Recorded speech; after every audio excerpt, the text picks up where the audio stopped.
For the Pledge of Allegiance.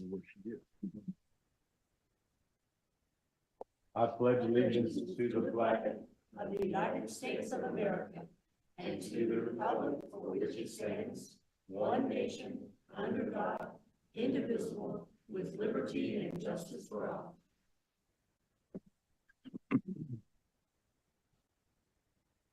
Thank you. Call this Thursday, December 28th, 2023 meeting to order. Make a motion to approve the agenda as presented. Second. Any discussion? All in favor? Aye. Aye. I'm going to turn the chair over to Mel to make the next motion. I would move to approve the consent agenda, items A through N. Second. Any further discussion? All in favor? Aye. I abstain from that vote due to number M or letter M. Back All right. to you. Thank you. All right, so any public comment this morning?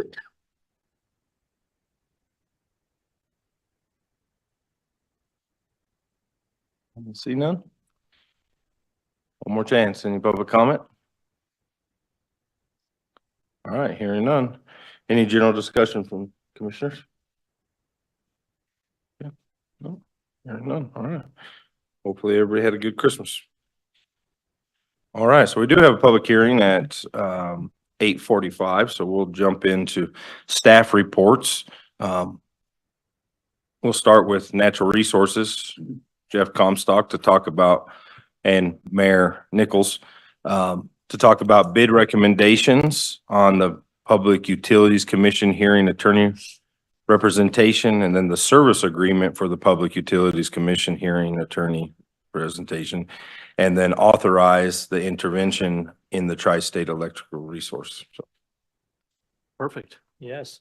Those three, we'll cover all three of those issues. The first one we'll talk about is recommending a contractor to hire for the Public Utilities Commission hearings. We put out the bid on December 1st. It closed December 18th. We had two bidders, both qualified to do the job. And we actually, after we reviewed them as a team, we interviewed both contractors also. And ultimately, I think the mayor and myself are here today to recommend Canulio Consulting as the law firm that would represent us, and they've combined with Laura Chartrand law firm. And Chris, do you want to make any comments about why we chose that one over the other? You know, the first, Feldman and Dittman, we interviewed the first one. We felt that they would meet all the statutory requirements, but that's about it.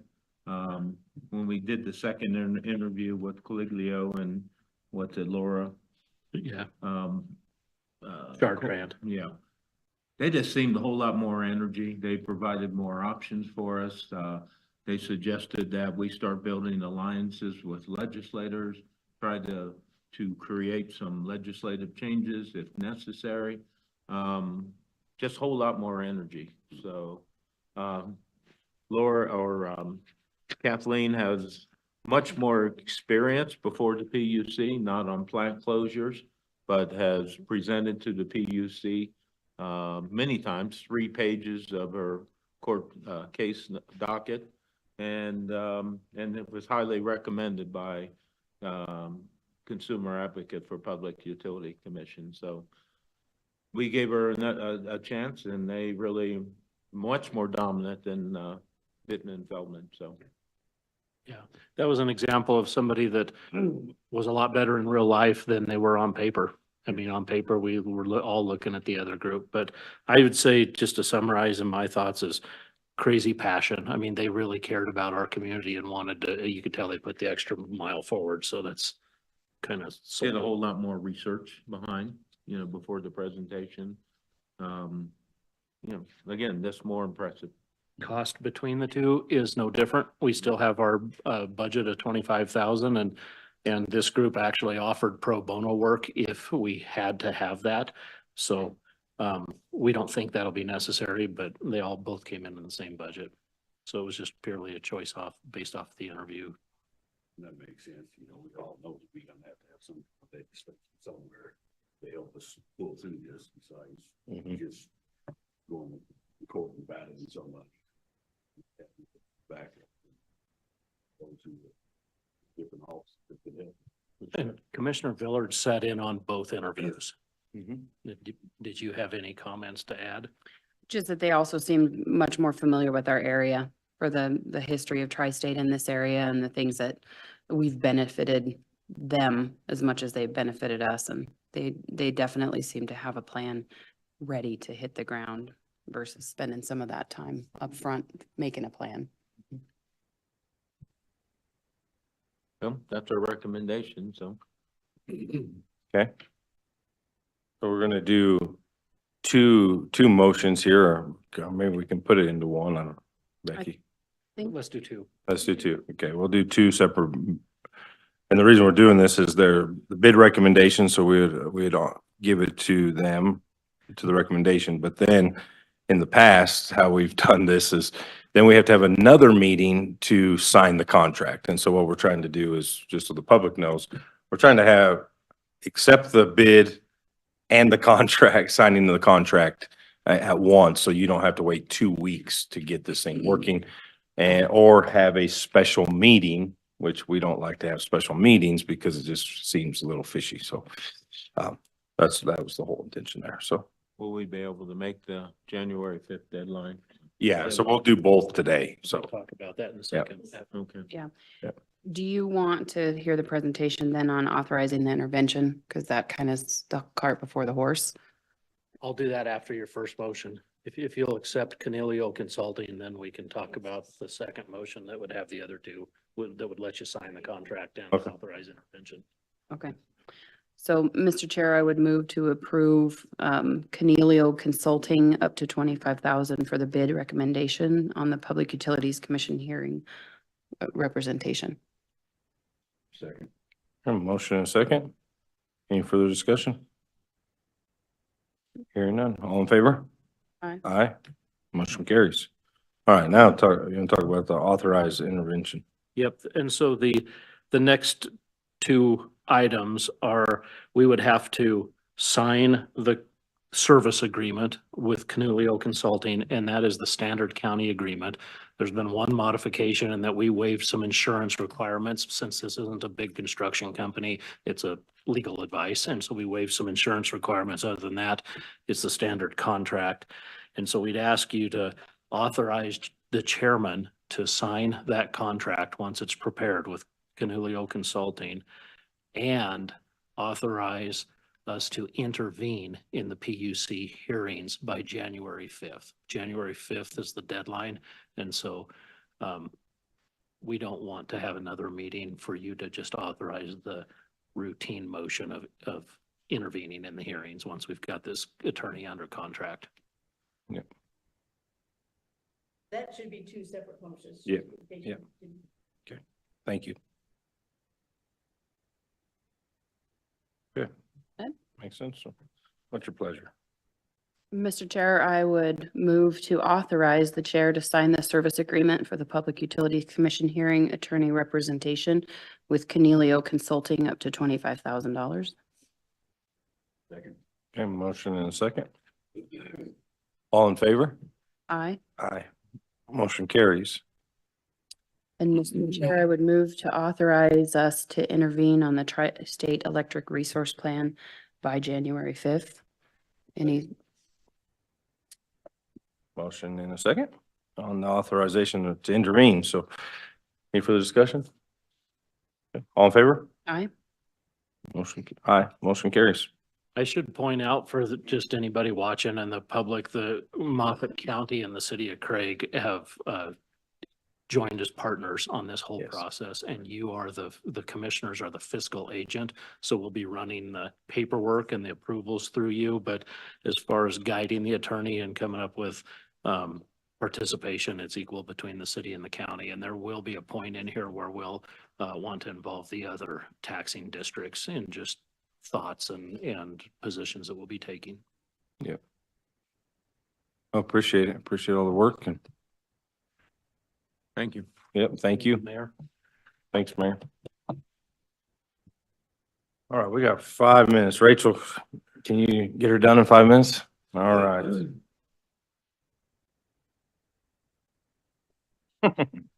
Cutting you off in 5 minutes. You know.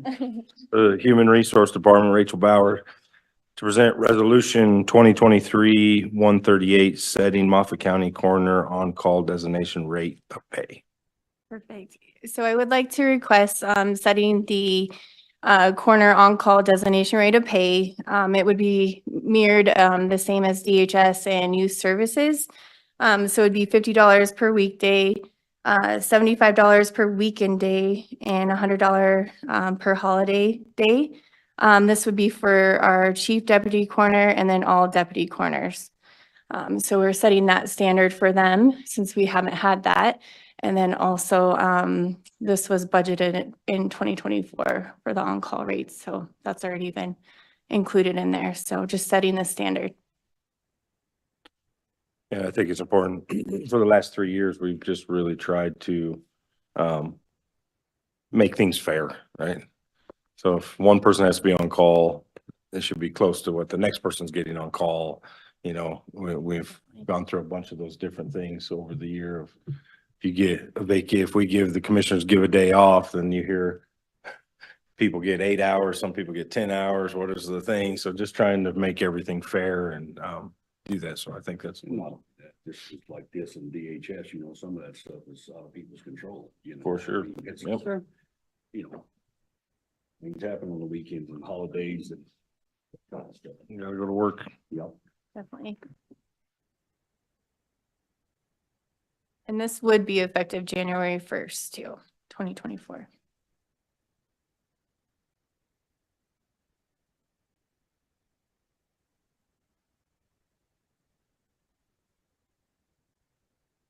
Okay. All right, Mr. Chair, I'll make a motion to approve resolution 2023-138, setting Moffett County Coroner on-call designation rate of pay. Second? Motion second. Any further discussion? Hearing none. All in favor? Aye. Motion carries. Thank you. Thanks, Rachel. Thank you. Hopefully you weren't timing me. Yeah, no, you did good. You still got 3 minutes extra. But you're not getting it done in 3 minutes, so we're gonna take a 3-minute recess, then we'll come back for public hearing.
No, we're.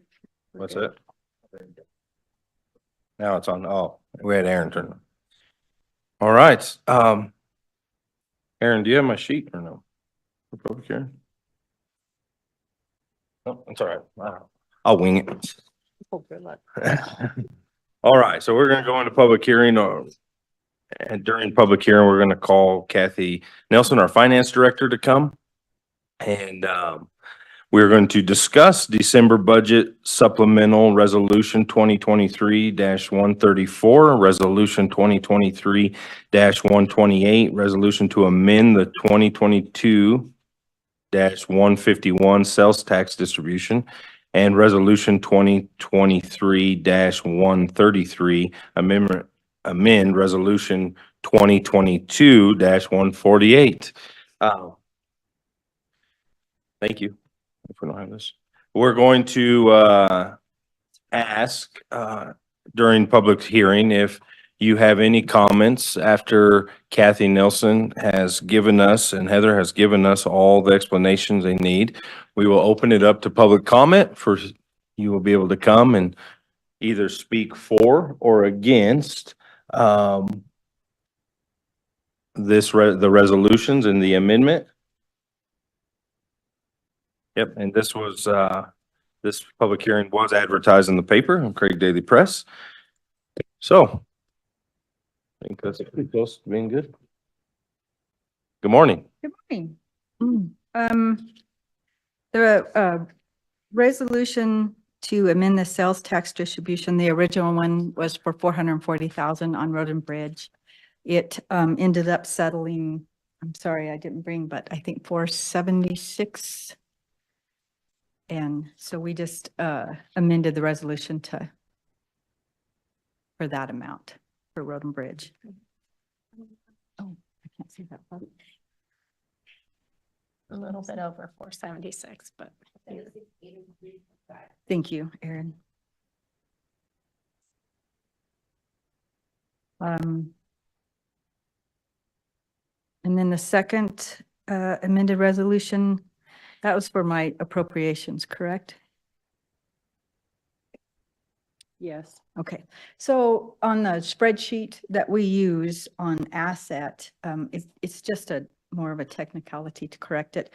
The spreadsheet gathers all the numbers where we appropriate the funds, and we had one fund that it didn't appropriate the correct amount. So I spoke to Paul and he said to just do an amended resolution and to make sure to include all of them.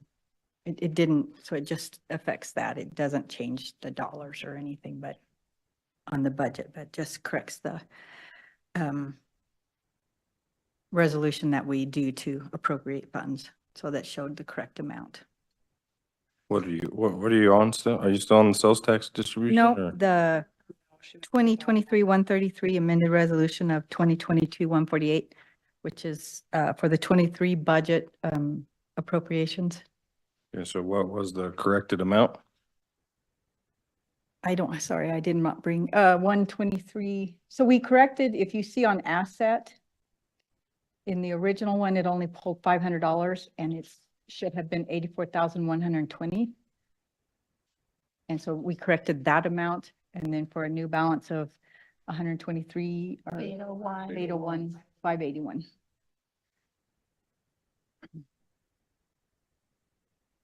The amounts were budgeted correctly and everything. It was just it just didn't pull into this correctly. But we wanted a corrected one.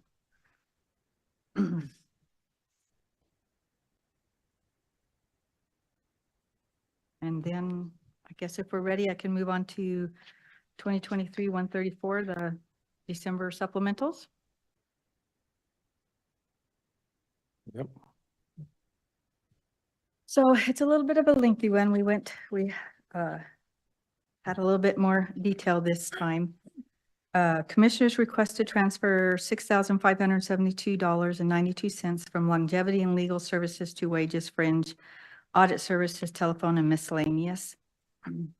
Clerk and recorder requests $2,326 of unexpected revenue from electronic record tech board to be utilized towards expenses The treasurer's request to transfer $6,884 from the following accounts, which we had contingency, leave paid out, fringe and retirement, to full-time wages, leave paid out, fringe and retirement. Do you want me to read the individual amounts? No, Are sir. we good? Okay. Finance, to recognize 388,682 of unexpected revenue from PILT. 1,058,772.43 of unexpected revenue from severance tax.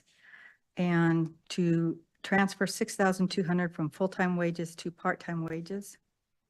Human Resources, transfer $4,733.06 from full-time wages to part-time wages. $2,337.33 from travel to employee appreciation. IT office requested transfer 12,100 from other admin leave paid out, fringe to full-time wages and fringe for wages and benefits paid. The attorney requested transfer 8,300 from other professional services to full-time wages and fringe and retirement. Other admin, we transferred $15,467 from other professional services to community safety, state patrol for expenses spent. A downward supplemental of 1 million to LATCF, which was over budgeted. We just did a journal entry on a transfer and we put a call into Munis and it was corrected. The request to transfer $73,932 from contingency to insurance for insurance expenses occurred. So we had a $73,932 change in contingency. Health and welfare, to transfer 62,000 from lab claims to employee health and wellness for expenses occurred. To request an unexpected revenue of 590,000 from employee contributions to use towards insurance premiums and administration fees. The sheriff's office requests to roll over $61,003 from the EIAF state grant to be used towards a vehicle received in 2023. Request unplanned expenditure of $66,003 to be utilized towards equipment, vehicles, and the SAR equipment. Request to transfer $7,555.80 from special projects, gas and oil, to Gramnet, body camera, and operating supplies for expenses spent. Request to transfer $18,511.72 from full-time wages to overtime and leave paid out for benefits paid. Request $7,361 of unexpected revenue from training reimbursement to be utilized towards employee education. And $2,038 of unexpected revenue from Craig Police Department to be utilized towards software maintenance. Emergency management request $3,516.40 of unexpected revenue from the state of Colorado to be used towards overtime expenses. Request to transfer $4,495.14 from travel, operating supplies, gas and oil to overtime and telephone for expenses incurred. Fire control request to transfer $35,437.26 to various operating expenses. The jail, the finance department is requesting a downward budget of $201,523.72 in JBBS and MAT grant revenue, as the revenue has been received throughout the budget year to reimburse the expenditures through the budget supplementals. And so we have several of those. Another $36,259.97 of unexpected revenue from the JBBS and MAT grant for reimbursing a portion of expenses related to mental health and addiction services. $21,567.21 of unexpected revenue from the JBBS and MAT grant for reimbursing a portion of expenses related to mental health and addiction services required through the jail.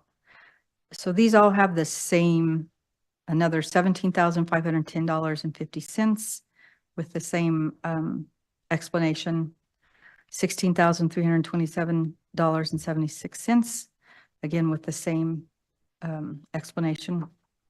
$17,033.51, same explanation. And then the jail requests to transfer $5,000 from operating supplies to travel for expenses.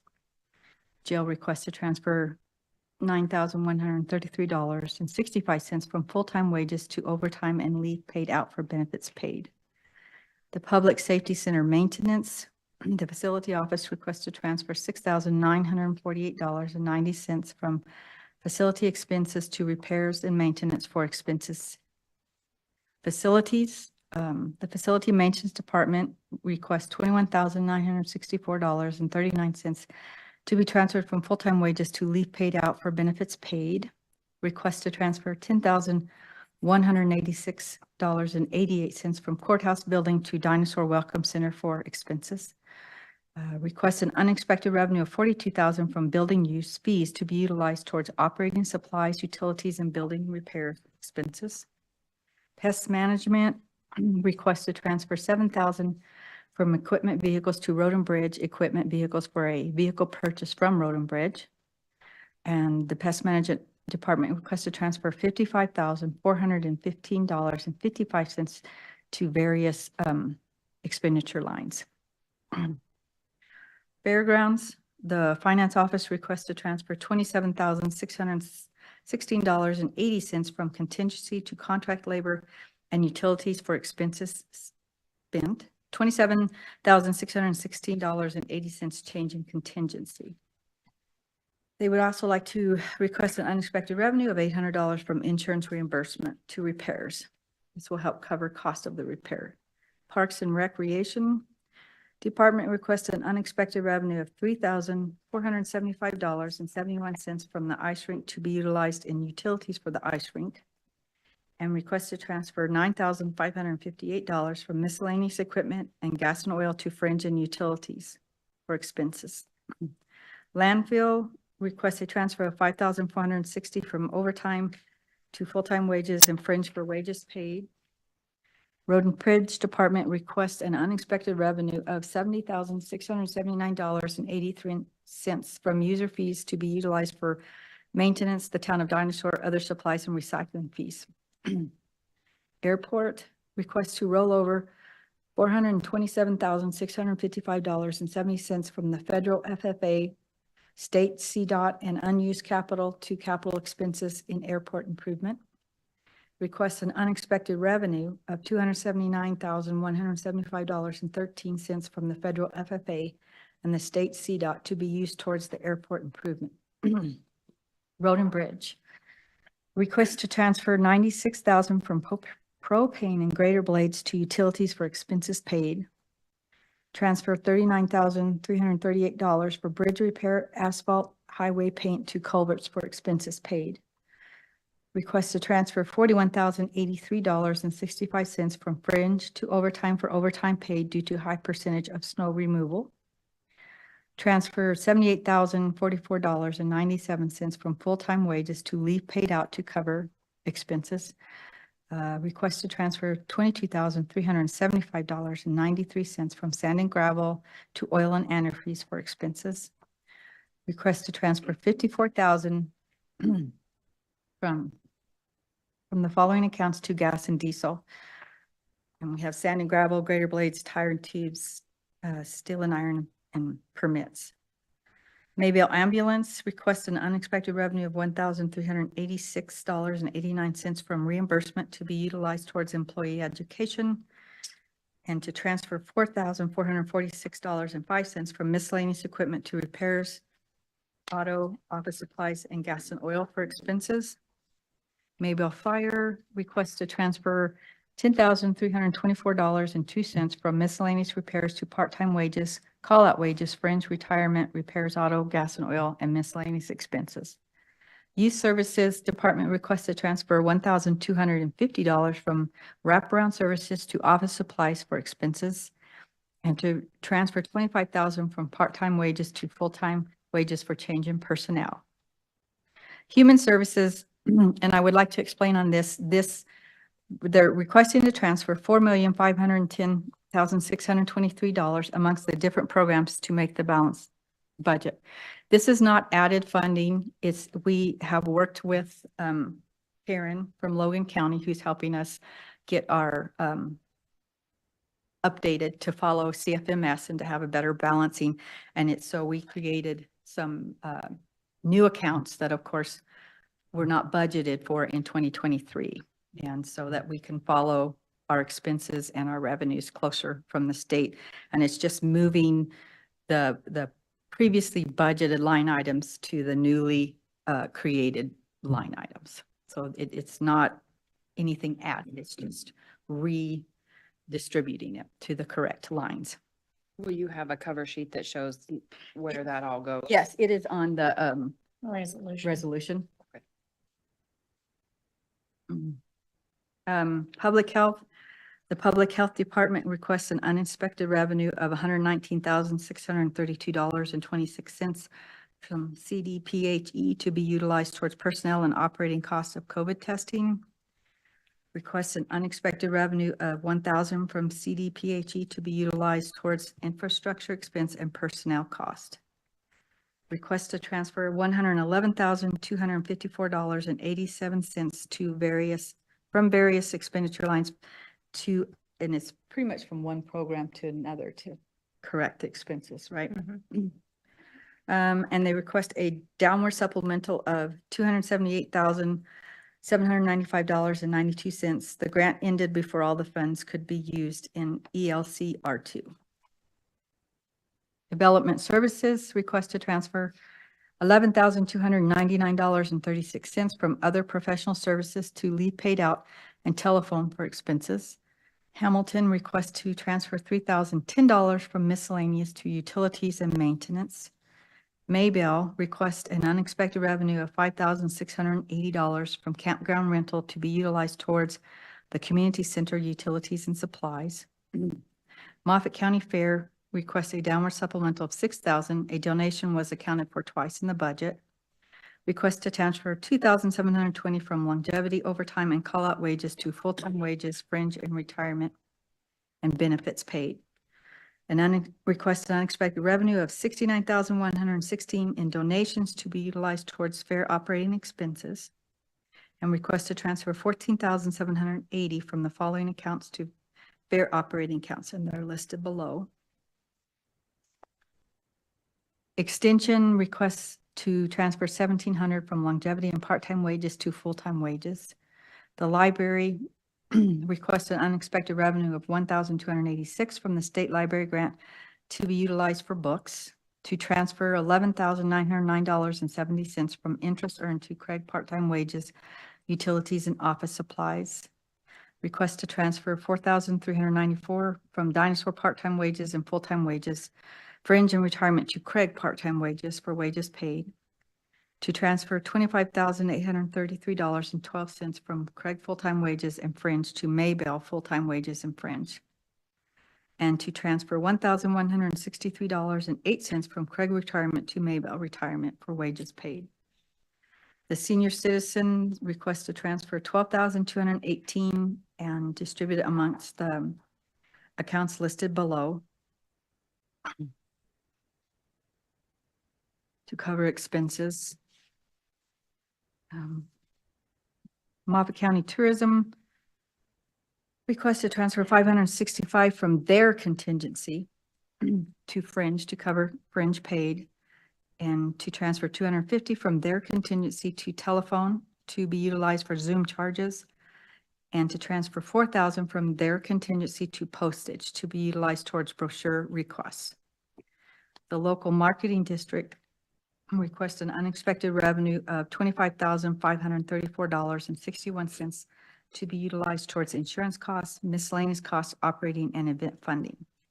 Sunset Meadows 1 Department requests to transfer $74,680 as shown below to various expenditure accounts to cover expenses.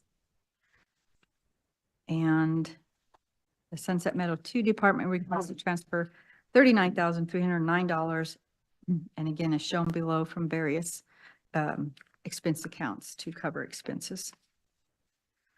So We have a total of $2,781,161.21 of unexpected revenue. $5,624,432.15 of transfers. $66,003 of increased spending authority, $488,658.70 of rollovers, and $1,486,319.64 for downward supplementals. The total adjustment of $10,446,574.70. We did have a change of contingency, so the balance from 625,000 at January 1st to 518,251.20. And that's it Yeah. for 2023. Couple questions. What is the reasoning, in the jail? There's five, for the 5 line items are the exact same, accumulating to $108,698.95. Why would we put it in there 5 times if it's out of the same thing for the same amount? I'm They confused. put in, go ahead. They get revenue every month off of grants. And that they split out among the therapists we have to have in there to cover their wages. And the other mental services that they have to provide by law to cover that. And also, what was the other thing that they,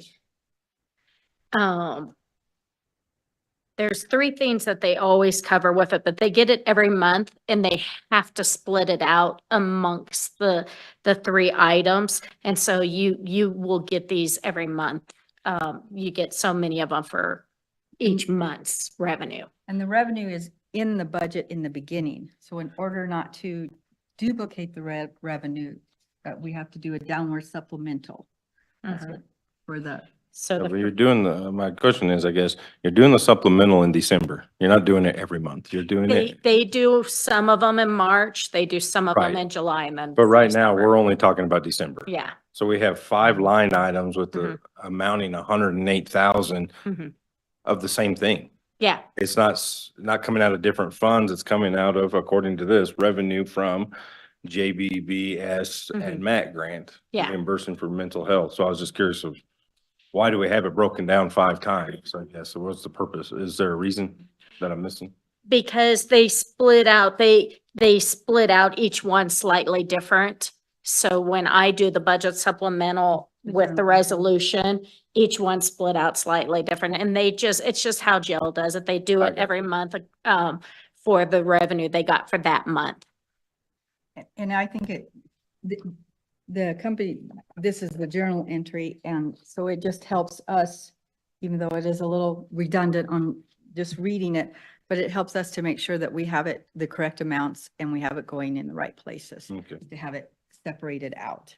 To follow And we their, didn't to do it follow their twice. or- directions. To get balance. Yeah, no, I understand it. It's just, as you can see, they're lengthy, and so we have to, go to double check to make sure we have all the accounts correct. Gotcha. And that's where All right. that That helps makes sense. there. I was just curious. Thinking, Sure. it seems like a lot more work for the same thing. than Well, and it we would be just to discussed do that. maybe not putting in, the revenue, but then in order for the jail to be balanced, that would Yeah. take quite a bit of the revenue away in the beginning. Gotcha. Okay, any other questions? Return and supplemental. All right, thank you, ladies. At this time, we will give the public an opportunity to ask any questions, make any comments. Say you're for it or against it.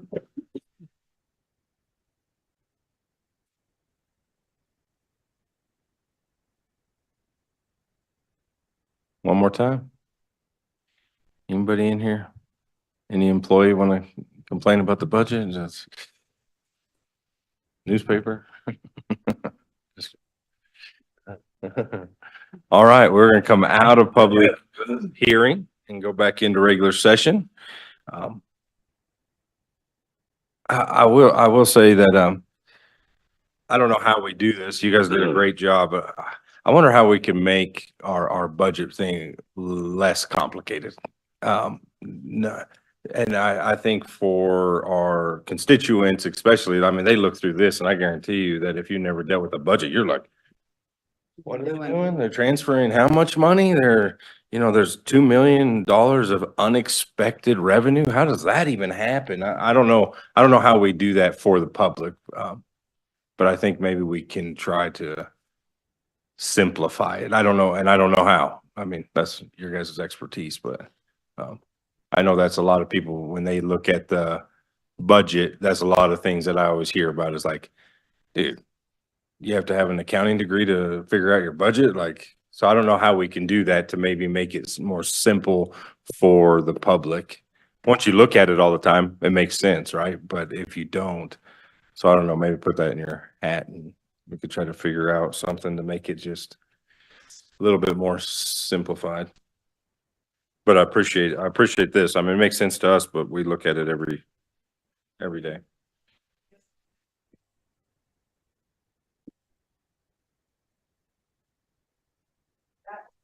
We won't be able to hear her online. Backed by consultants, budget conservatively, we are not given an amount from the state. Right.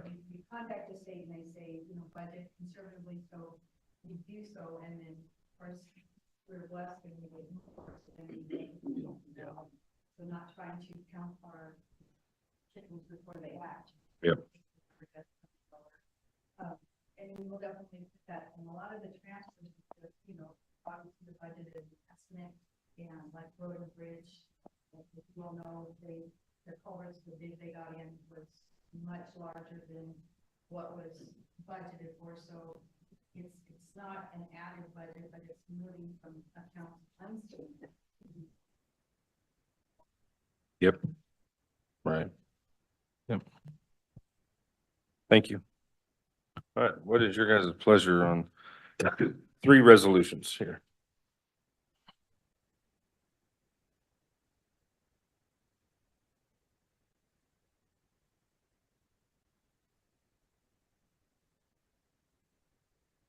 Did I jump too fast? We having a standoff or? Oh, Mr. Chair. Mr. Chair. Hey, I'm just looking at my vice chair. Oh, I just needed to give Donald a minute to wake up. Mr. Chair, I would move to approve the December budget supplemental resolution 2023-134 as presented. Second. Motion and a second. All in favor? Aye. All right. Aye. Motion carries.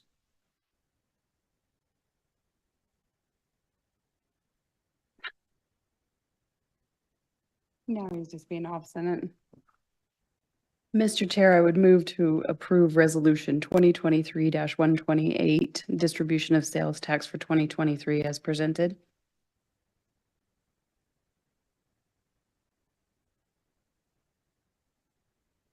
You add them in. For the distribution of sales tax? Yes. Resolution to amend 2022. So yours is updated from mine. Oh, yours is different. Okay.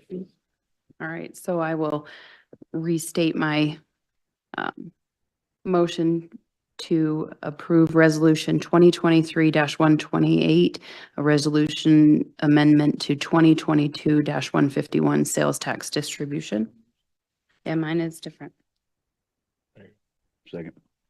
Motion and a second. Any further discussion? Hearing none, all in favor? Aye. Aye. Aye. Motion carries. Aye. Aye. All right, last one. We're giving him time to wake up. Mr. Chair, I would move to approve resolution 2023-133 to amend resolution 2022-148 to appropriate the sums of money as presented. Second. All right, any further discussion? Hearing none, all in favor? Aye. Aye, motion carries. All right, thank you. There's lots of work done to make our supplementals to balance the budget. All right, Mr. Binder. Last but not least, Office of Development Services. Bid recommendation for Loudy Simpson Park Field infield upgrade. Good morning, Commissioners. We are, as Commissioner Tony spoke, RFP number 202318, Lottie Simpson Ball Field, specifically the infield upgrade. We had 3 bids come in, kind of all over the board. We had Anson Excavating come in at $83,250. We had Garvik Construction come in at $76,007.82. And Wind Construction at $52,540. I would like to make a motion to move forward with Garvik Construction. They are from Rifle. There's a lot of scope in this as well. It's very specialty. So they actually took the time to come back a couple of different times. And that is what makes the 2 lower bidders, where he stands out over the lowest bid. I see change orders in the future with Wind, especially after speaking with Garvik, due to the fact that the grading, we're looking to try to one and done this, so we don't have to redo this field at a later date. And so changing some of that drainage in that field is gonna have to happen. And that isn't taken into consideration in any of the other bids except for Garvik. So that, I feel, is one of those items that needs to be addressed, whether it be this time or down the road, and I'd rather get it done now. So where's Garvik out of? They're out of Rifle, And Wayne Construction, they were out of. Nebraska. So that's the other side of this as well. We always try to stay in Colorado, keep it local. So that definitely sets them apart as well.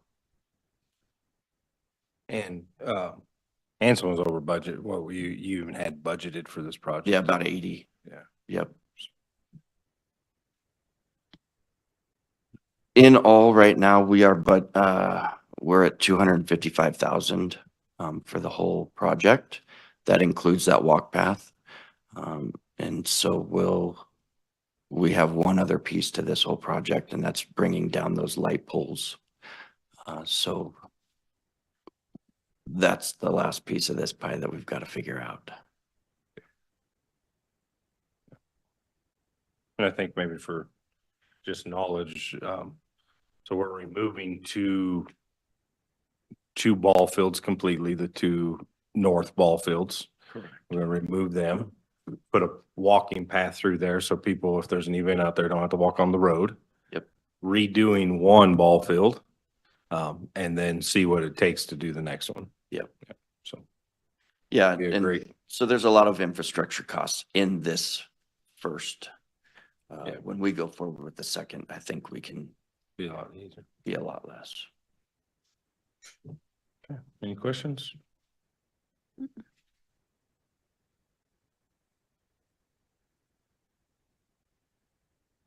What's your pleasure? Well, Mr. Chair, make a motion to go with the bid recommendation with Garvik Construction for $76,007.82 for the Loudy Simpson Ball Field infield upgrade. Second. Okay, motion and a second. Any further discussion? Hearing none. All in favor? Right. Aye. Motion carries. Thank you. Thank you. All right, I think that is the last item of business this morning.